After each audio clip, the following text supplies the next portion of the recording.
Bonjour et bienvenue dans ce nouveau format de Paris United. Aujourd'hui, on va revenir sur le mercato de l'AS Monaco avec des paillettes, avec du Pogba dedans. Et on va se demander si c'est un vrai rival à considérer pour le PSG cette saison. Et pour en parler, pour m'accompagner, celui qui a placé de l'argent dans ce paradis fiscal monégasque, le seul, l'unique, Théo De Santi. Comment ça va, Théo? Bah, ça va nickel, hein, c'est en train là, les rendements sont en train d'arriver. Écoute, je suis très content de ce petit T3, Voilà. Monaco-Plage. On est super, on est Ouais, content. Bon investissement de l'été. exactement. Alors, avec ton beau maillot PSG, en ce plein mois d'août, on va donc revenir sur l'état du club qui est Monaco. Alors, je fais un rapide tour des arrivées. On en a trois qui ont fait énormément parler. Alors, la première, c'est Eric Dyer, qui vient du Bayern, l'international anglais, qui arrive libre, qui vient donc faire une dernière expérience en tant que joueur de haut niveau dans un championnat où concrètement il va être au soleil, où ça va le Mmh. changer un peu et où il va montrer sa solidité défensive. Alors, c'est plus le joueur qu'on avait connu à Tottenham, mais c'est important. On a deux paris. Le premier, c'est Ansu Fati, donc relégué au Barça depuis plusieurs saisons, blessé. L'immense espoir qui vient en prêt avec option d'achat, je crois que c'est 11 millions d'euros du FC Barcelone. Et puis, le retour du guerrier, Paul Pogba, 2 ans sans jouer, qui arrive, qui probablement ne jouera pas les premiers matchs. Mais comme on joue Monaco le 30 novembre, peut-être qu'on a une chance de le voir sur le terrain. Et puis en termes d'arrivée, probablement qu'ils vont recruter le Finlandais, le gardien du Bayer Leverkusen, au moment où le Bayer, période Xabi Alonso, a battu le Bayern. C'est Lucas Radecki, ce qui serait une bonne pioche, parce que le vrai problème de Monaco, ça a toujours été les gardiens. Après, il y a un effectif qui est pléthorique. On regardait ça tout à l'heure avec Théo. On a beaucoup de joueurs, donc il y a beaucoup de joueurs qui sont susceptibles de partir. Qu'est-ce que tu penses, toi, de cet effectif, Théo, aujourd'hui? Comment tu vois ses forces? Est-ce que tu vois des faiblesses? Faisons le tour du propriétaire. En même temps, Monaco, c'est chez toi. Vas-y. Bien entendu, bien entendu. Je sais pas pourquoi tu lances cette rumeur là, il y a le fils qui va débarquer, donc on va s'arrêter tout de suite. Mais non, non, Ouais, écoute, chez Clément Pernia. non, mais alors Monaco, ça a toujours été des parieurs, mais des parieurs intelligents. C'est rarement des prises de risques inutiles et quand ils tentent un coup de poker, ça s'avère souvent payant.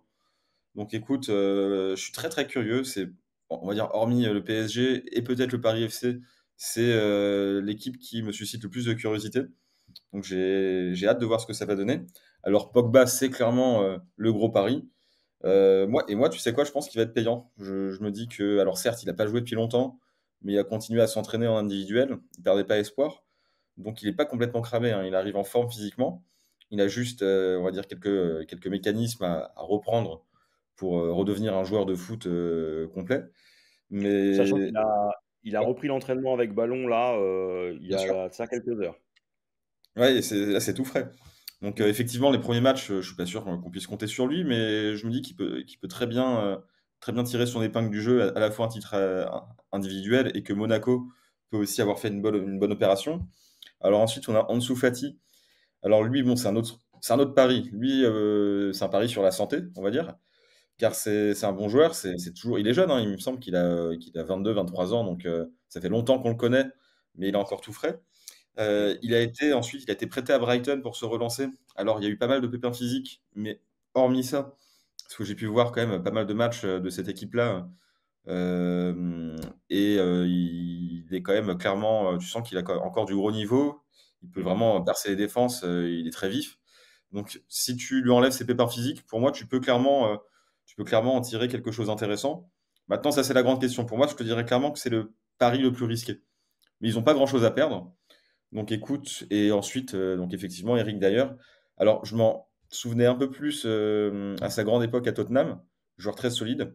Bayern, je l'ai un peu moins vu, il était un peu plus dans la rotation, Mm. mais c'est clairement une très bonne pioche, c'est intelligent. Donc écoute, pour moi, en fait, la vraie question, c'est pas tant que ça sur leur recrutement, ça va être sur qui part pas. Parce qu'effectivement, il y a du monde avec Ah, une il y a du monde, situation hein. incertaine.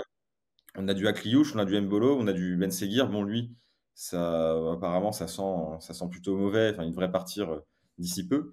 Mais s'ils arrivent à garder Minamino, encore par exemple, s'ils arrivent à garder les cadres qui étaient blessés l'an dernier et qui finalement restent sur le Rocher pour effectuer une bonne saison sans blessure, ça peut être très très intéressant.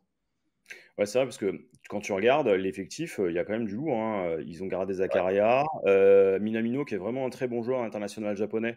Il va faire une très bonne saison parce qu'il y a la Coupe du Monde qui arrive.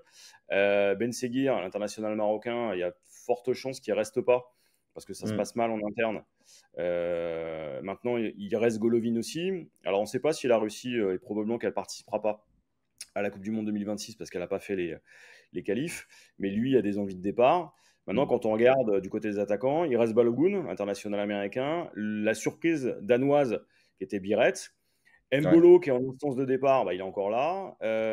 Il y a quand même du monde, hein. Il y a une vraie profondeur d'effectif. Il y a beaucoup de joueurs qui arrivent et qui finalement renforcent l'ensemble. Moi, je verrais quand même quelques limites. Et alors, étonnamment, la première limite, c'est pas lié au directeur sportif, euh, qui est Scuro, Thiago Scuro, c'est plus l'entraîneur, Adi Hutter, qui a toujours du mal à faire le lien. Et puis, qui a été pas mal attaqué. Il y a aussi les performances de Vanderson et de Caio Henrique, ça fait vraiment ça en défense. Donc là, avec la Coupe du Monde qui arrive et Ancelotti au Brésil, peut-être que eux vont bouger. Si garde en plus Magnès Akliouche, sur lequel clairement nous on l'orgue, hein, euh, mais peut-être pas au prix qu'ils ont présenté. Ça peut être intéressant, mais il y a de vraies faiblesses. Et puis la vraie faiblesse de Monaco, bah, c'est l'environnement, parce qu'il n'y a pas de pression réelle, il n'y a pas de monde dans le stade. Et ça, c'est une vraie limite pour l'ASM. Alors après, moi j'ai une question à te poser. Est-ce que c'est une menace pour nous? Qu'est-ce que tu en penses, toi? Alors, menace, oui et non, idem. Enfin, j'allais dire, je les vois pas forcément chercher le titre. Après, par contre, ça reste quand même une menace réelle, faut pas les sous-estimer. Pour moi, s'il y a bien un club qui peut venir nous mettre des bâtons dans les roues sur la durée, hein, pas sur une double confrontation, ce sera Monaco.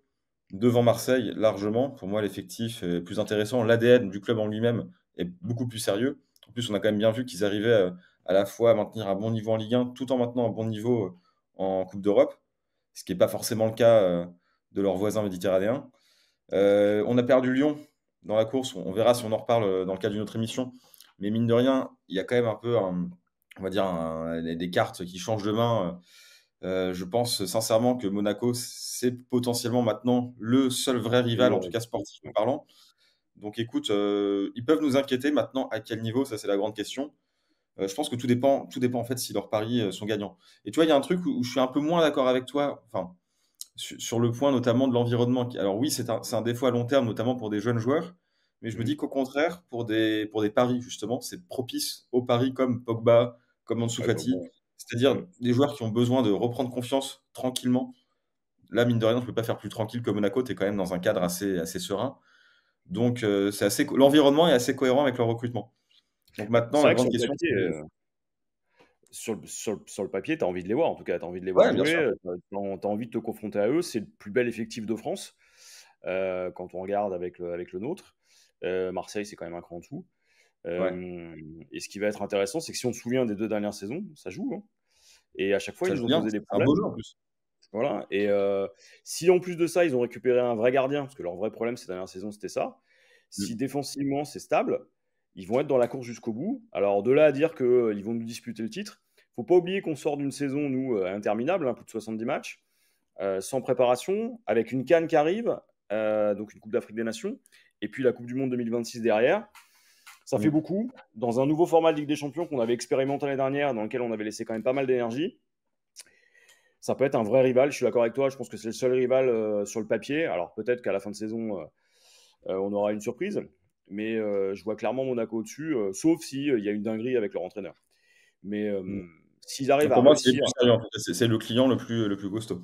voilà, s'ils réussissent la moitié de leur pari, ça va être coton de les jouer, surtout s'ils gardent Akliouche, qui est quand même un Mm. sacré joueur. Je le verrais bien, moi, sous le maillot Paris. Zien. Voilà. Bon, en tout cas, on y croit, on n'y croit pas. Oui, on y croit sûrement plus que les autres. Tu seras d'accord avec moi? Ouais, c'est le plus crédible, il n'y a rien à dire. On peut y Voilà. croire un petit peu. On peut croire qu'ils vont nous Voilà. embêter. Voilà. Donc, On termine ce numéro d'abord en vous remerciant d'être resté jusqu'au bout. On vous demande de liker, de vous abonner, hein, ça fait toujours plaisir, ça nous soutient. Il y a le nouveau format aussi de YouTube, le Boost, donc n'hésitez pas.